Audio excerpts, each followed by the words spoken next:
Hi, my name is Daniel Kalnoski, and this is my presentation for my research topic, Injuries Involving Lightning in the Backcountry.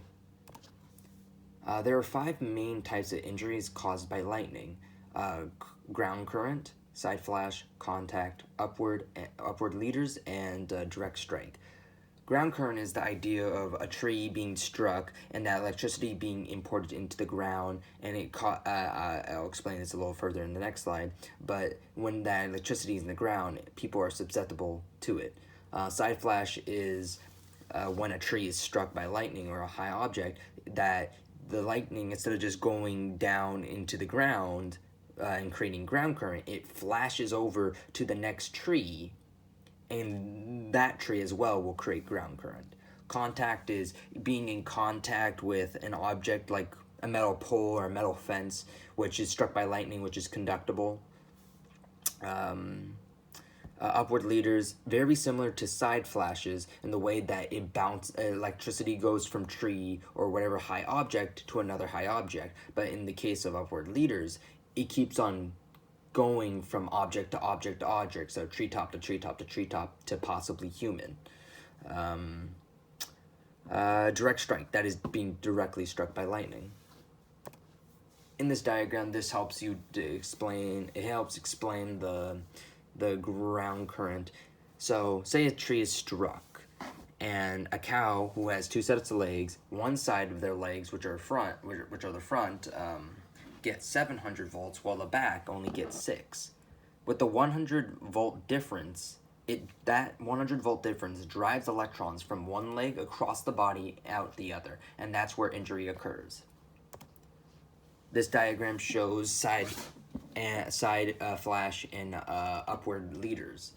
In the example here, the main thunderbolt goes off a tree, and upward leaders go from object to object, while side flash, the big tree that gets struck, creates ground current, as well as the next tree that it's being side flashed to. Possible MOI causes. The causes for injury from lightning is simply just not being aware of your surroundings. The best way to avoid injury from lightning is just be aware of your environment and plan it out so you don't put yourself in a bad environment. The autonomy and signs. Lightning hurts us in 4 ways: neurological, burns, trauma, and psychological. Neurological, that result of voltage interfering with the heart and brain. Your heart and brain can be interfered with, which could cause your heart not to beat or stop breathing entirely. The heart will often reset itself, however, breathing will take longer to recover, and voltage is going to go through other tissue as well, which can create numbness, paralyzation, and nervous system failure. Burns are the most common. Burns can be caused from direct contact with lightning. However, for those who just receive voltage, they can receive burns from conductible metal that they're wearing, as well as their clothing or whatever they're wearing catching on fire. Trauma, as a result of being knocked unconscious, injuries which result in passing out, or lightning-related injuries like muscle spasms can create other injuries from occurring, like blunt trauma. Psychological, in the event that the voltage does reach the brain, it can have adverse effects. In the short term, it can create headaches, nausea, confusion, and disorientation. In the long term, the effects can be as bad as chronic headaches to dementia. Treatment, if you are planning on trying to assess or treat someone who has been thought to have been injured by lightning, the best thing you can do is these 4 steps.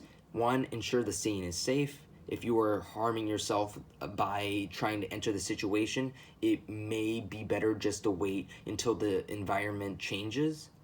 2, assessment. If you can go through the 1 through 5, A through E, and full body report, that will help you out a lot with decision making. However, that takes a backseat to first check if they're conscious and breathing. Like mentioned before, shock can lead to interference with the lung and heart. As a responder of an injured patient, you will need to be able to give prolonged rescue breathing. Treatment, depending on the severity of the injuries, you can provide treatment. Like in burns, you can remove metal objects and provide ointment. bruises or cuts can be taken care of by disinfecting and bandaging. Headaches can be helped by drinking water or allowing them to self-administrate medicine if they have it on them. As far as more serious symptoms like muscle spasms, you cannot do very much except for put them in a position where they can no longer hurt you or themselves. And step 4, very important, in the case that they do relapse into unconsciousness or stop breathing entirely, you will need to be able to immediately jump in, assess, and be able to perform rescue breaths if needed. Evacuation plan.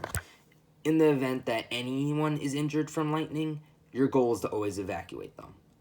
You have to be mindful of your environment and the condition they are, though, because that will directly affect how successful you can evacuate your patient. First aid considerations. The most important first aid consideration for dealing with injuries like these are making sure that you have a face mask or an air pump for rescue breaths. In the event that those materials make it easier for you to provide quality breaths, consider bringing one. Aside from that, ointment, bandages, and cuts for cuts and burns are a high priority item to bring, just in general. Aside from that, those are also very high priority items to bring in general. A blanket also might see some appreciation if the person is in the rain, like in my scenario.